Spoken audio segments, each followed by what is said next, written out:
Have you ever wondered how your masturbation habits might be shaping your sexual health and overall well-being? While masturbation is often celebrated as a natural and beneficial part of human sexuality, certain practices can sometimes have unintended consequences.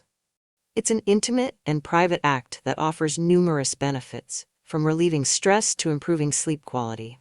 However, like any behavior, context and moderation matter greatly. Masturbation, when approached responsibly, can be a beautiful expression of self-love and exploration. It allows individuals to connect with their bodies, understand their desires, and manage stress in a healthy way. Studies have consistently shown that masturbation can enhance mood, reduce anxiety, and even strengthen immunity. Yet, there's another side to this coin, one that's less talked about but equally important. Could the way you engage in self-pleasure actually affect your sexual satisfaction, or even your relationships? In this video, we'll dive deep into the lesser-known risks associated with certain masturbation techniques. From the physical to the psychological, these potential issues highlight the need for awareness and balance in how we approach self-pleasure.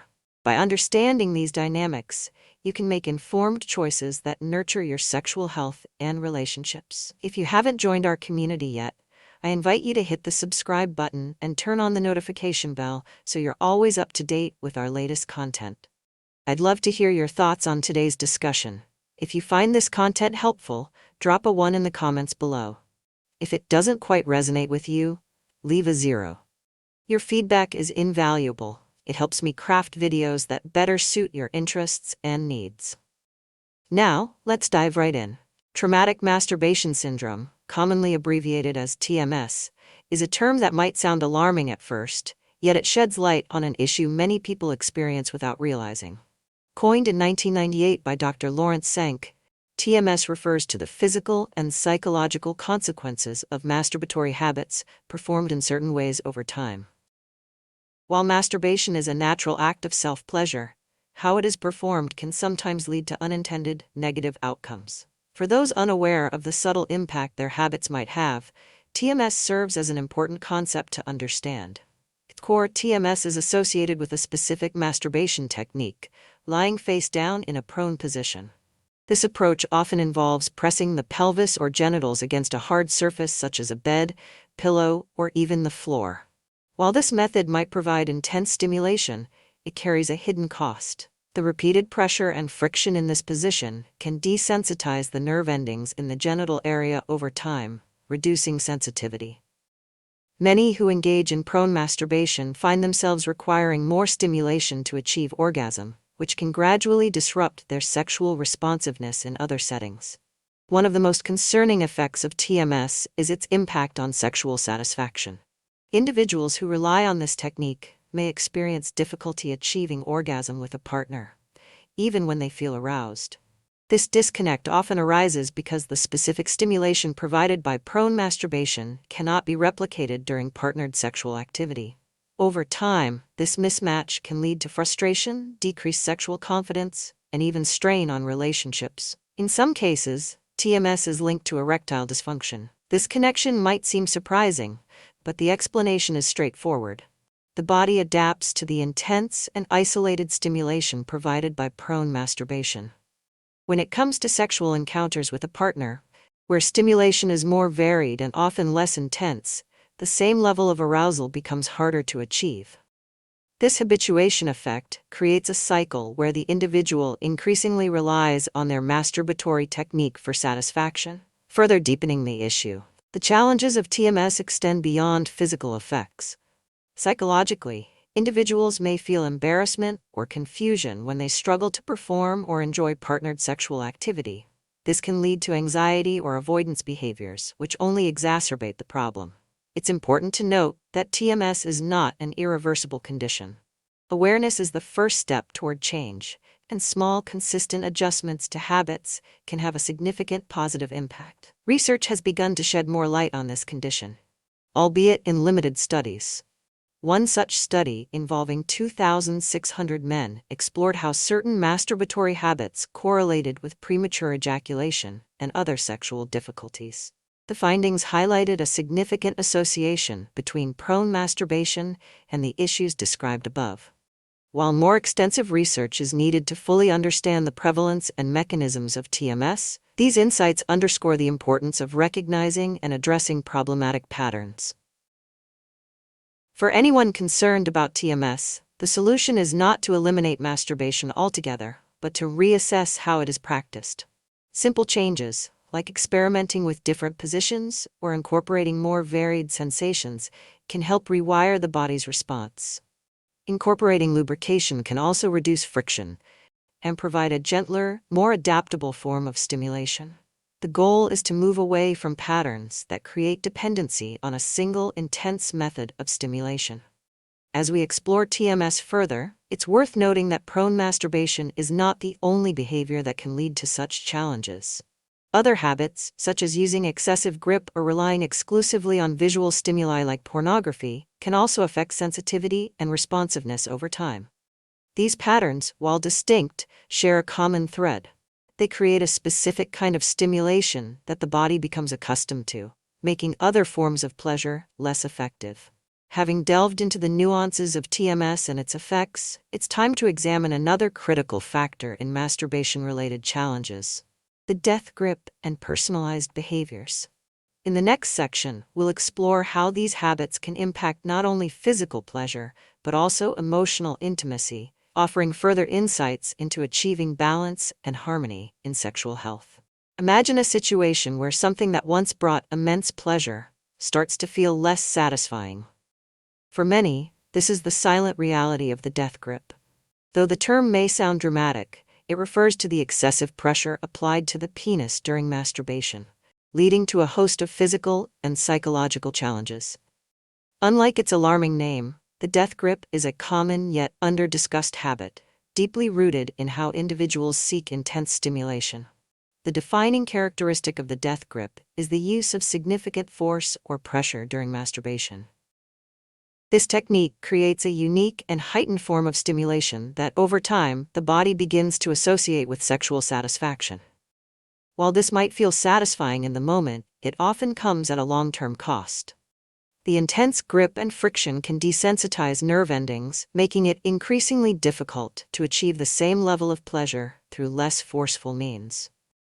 This phenomenon, scientifically termed habituation, occurs when the body adapts to a specific stimulus and becomes less responsive to alternatives. One of the most noticeable outcomes of the death grip is a reduced ability to climax during partnered sexual activity. The level of pressure and friction created by the hand cannot be replicated by a partner's touch, mouth, or other forms of sexual interaction. Over time, this disconnect can lead to frustration, dissatisfaction, and even a growing reliance on solo activity for fulfillment. What begins as a preference for a particular method can evolve into a dependency, leaving individuals feeling isolated in their own desires.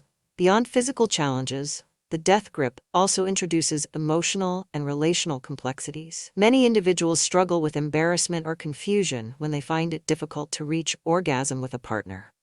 This difficulty often sparks self-doubt, leading to anxiety about sexual performance.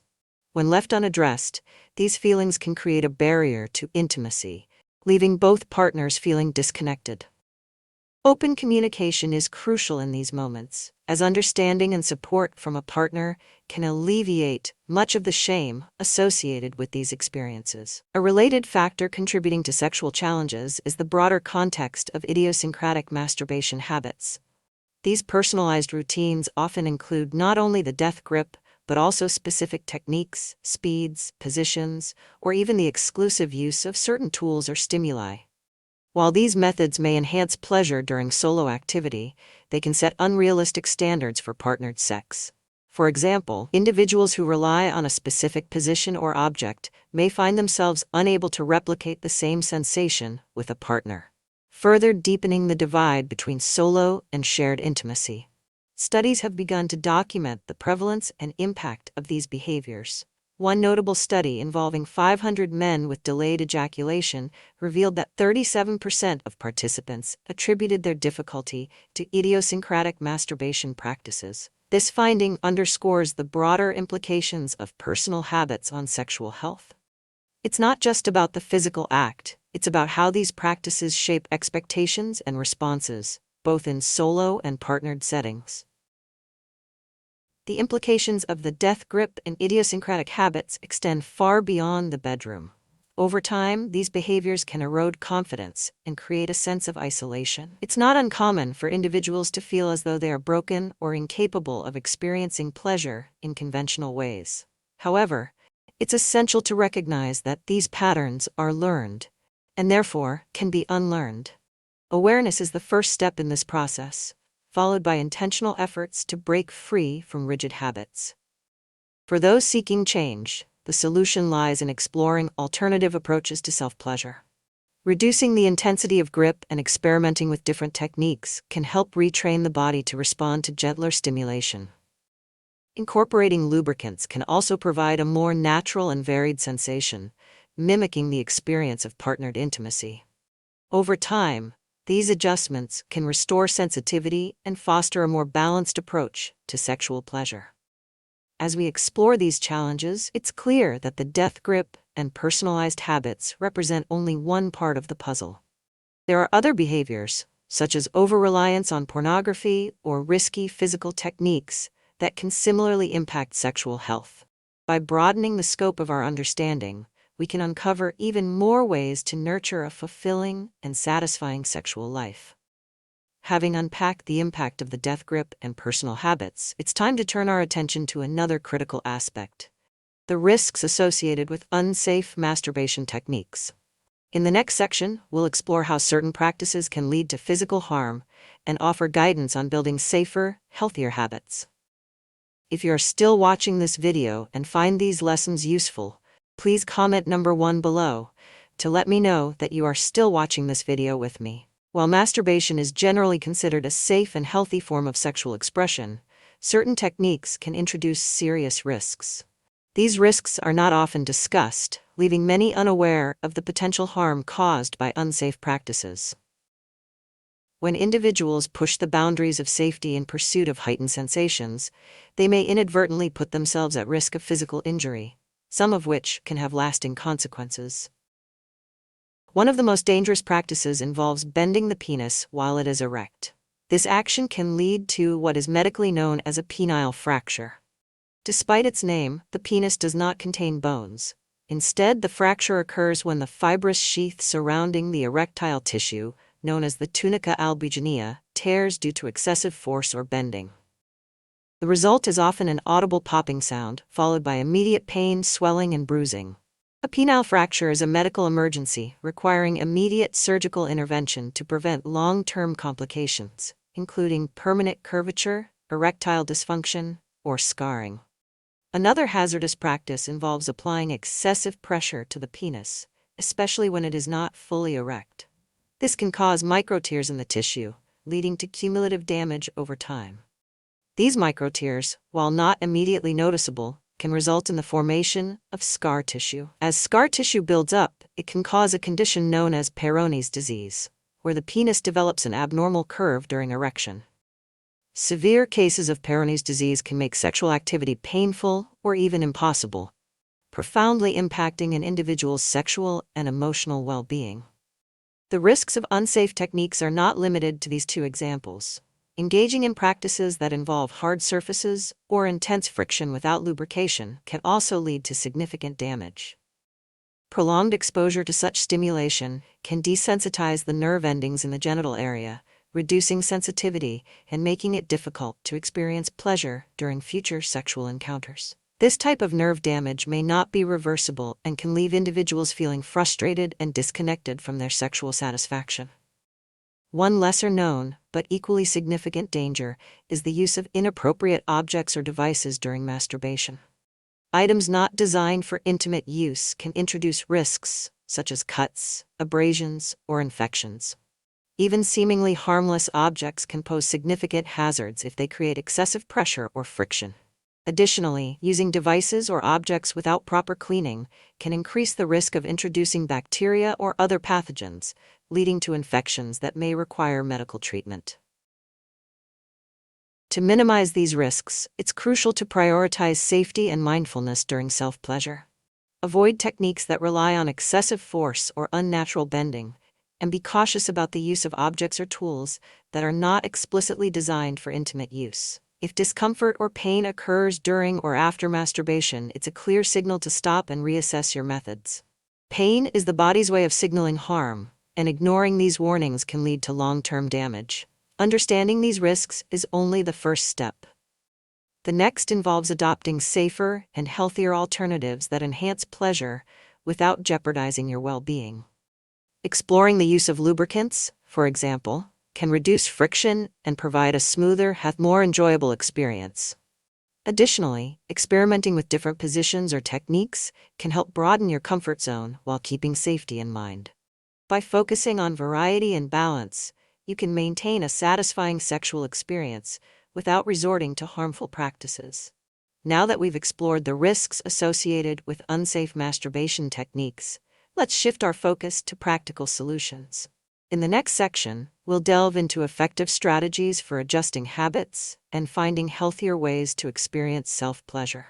These approaches not only protect your physical health, but also promote a more fulfilling and balanced sexual life.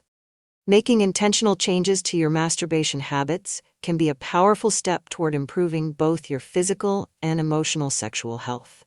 While the goal isn't to eliminate self-pleasure, taking time to evaluate and adjust your routines can create a more balanced and fulfilling experience. If you've been feeling stuck in patterns that no longer serve you, these simple yet effective steps can help you reset and refresh your approach. One of the most important starting points is to give your body a break. By pausing masturbation for 2 to 3 weeks, you allow your body and mind to reset. This period of abstinence helps reduce the effects of habituation, a condition where your body becomes desensitized to certain types of stimulation. While it may feel challenging at first, this step is crucial in restoring sensitivity and opening the door to new, healthier patterns. Think of it as a detox for your sexual health, giving you the opportunity to reconnect with natural sensations. When you're ready to resume, start by experimenting with different techniques.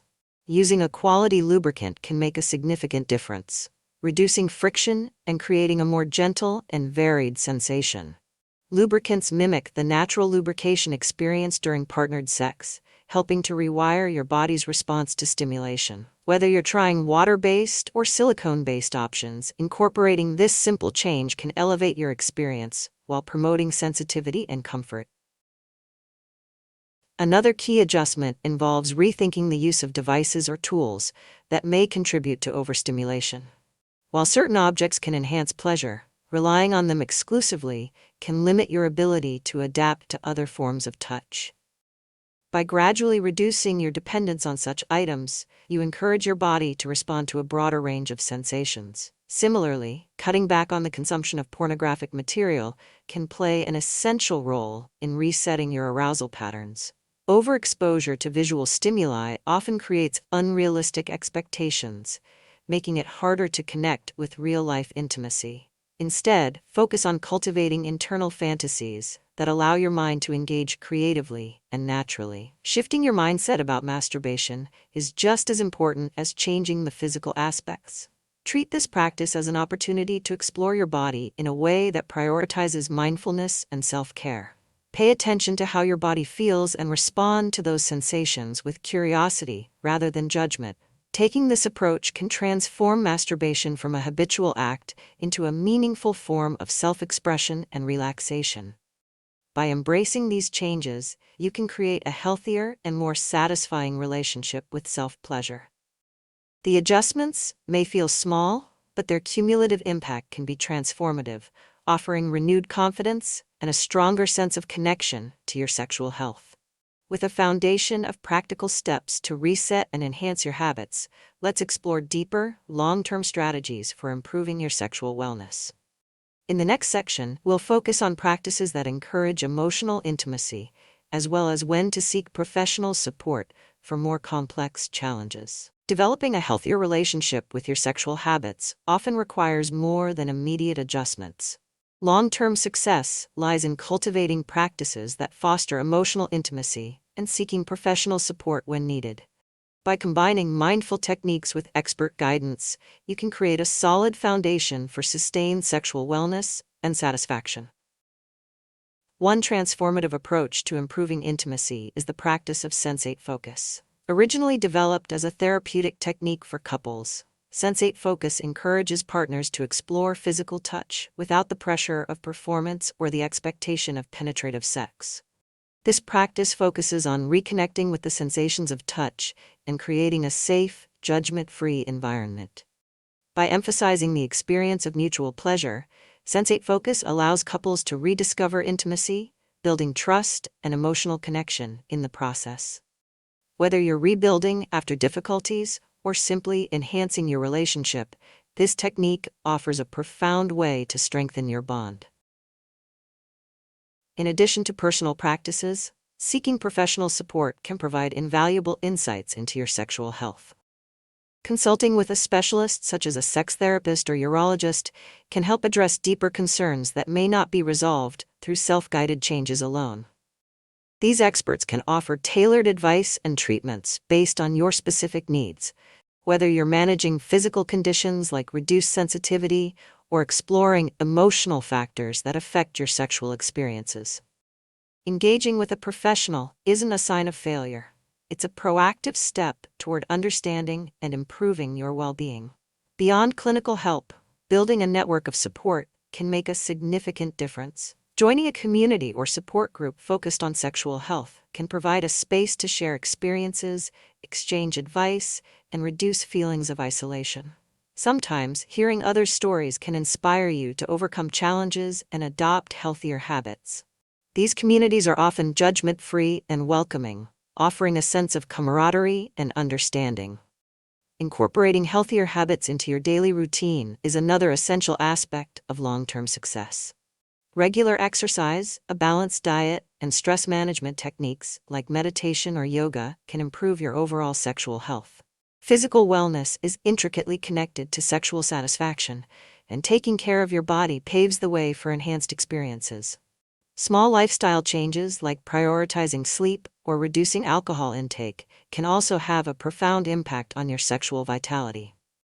Remember, the journey to healthier sexual habits is not linear, and challenges may arise along the way. The key is to approach these moments with patience and persistence. Whether through sensate focus, professional guidance, or lifestyle improvements, every step you take brings you closer to a more fulfilling and balanced sexual life. With long-term practices and professional support in place, it's time to bring everything together. In the final section, we'll recap the key insights and explore how to maintain a lasting sense of confidence and satisfaction in your sexual wellness journey. Masturbation, as we've explored throughout this discussion, is a natural and healthy part of human sexuality. It offers physical, emotional, and psychological benefits, contributing to stress relief, better sleep, and an enhanced sense of self-awareness. However, like any behavior, it's essential to approach it with mindfulness and moderation. When practiced thoughtfully, masturbation can coexist harmoniously with a fulfilling sexual and relational life. The key takeaway is that there's nothing inherently wrong with masturbation. It only becomes problematic when it begins to interfere with your daily life, relationships, or ability to enjoy other forms of intimacy. Whether it's habits like prone masturbation, the death grip, or unsafe techniques, understanding their impact empowers you to make informed choices. By identifying these patterns and making intentional adjustments, you open the door to greater sensitivity, pleasure, and connection. Balance is central to cultivating a healthy relationship with self-pleasure. Flexibility in your habits allows you to explore new experiences while avoiding dependency on specific methods or stimuli. Introducing variety through techniques like sensate focus, reducing reliance on tools or pornography, and prioritizing internal fantasies can rekindle a sense of curiosity and satisfaction. These shifts aren't about restriction, but about enhancing your sexual health in a way that feels authentic and rewarding. As you continue your journey, consider exploring additional resources on sexual health. There is a wealth of material available, from books and articles to videos and professional counseling, that can deepen your understanding and provide actionable insights. By staying informed, you're better equipped to navigate the complexities of sexuality with confidence and self-assurance. It's also worth remembering that conversations about sexual health don't have to remain private. Sharing your experiences or challenges, whether with a partner, a trusted friend, or a community, can foster a sense of connection and reduce stigma. Discussing these topics openly can pave the way for mutual understanding and support, enriching not only your sexual health but also your emotional well-being. Finally, if you ever feel uncertain or overwhelmed, don't hesitate to seek professional guidance. Experts in sexual health can provide tailored advice, helping you address specific concerns and build a stronger foundation for your well-being. Reaching out for help is a courageous and proactive step toward living a more balanced and satisfying life. As we wrap up, take a moment to reflect on what you've learned. How can you apply these insights to your own habits and relationships? What small changes can you make today to support your sexual health tomorrow? Remember, your well-being is a journey, not a destination, and every step forward is a step toward greater confidence, fulfillment, and joy. If you found this video helpful, don't forget to give it a thumbs up and share it with someone who might benefit from this topic. Have any thoughts or personal experiences to share? Drop them in the comments below. I'd love to hear from you. And if you haven't already, click the subscribe button and ring the notification bell to join our community for more empowering content. Thank you for watching, and until next time, embrace the journey with confidence.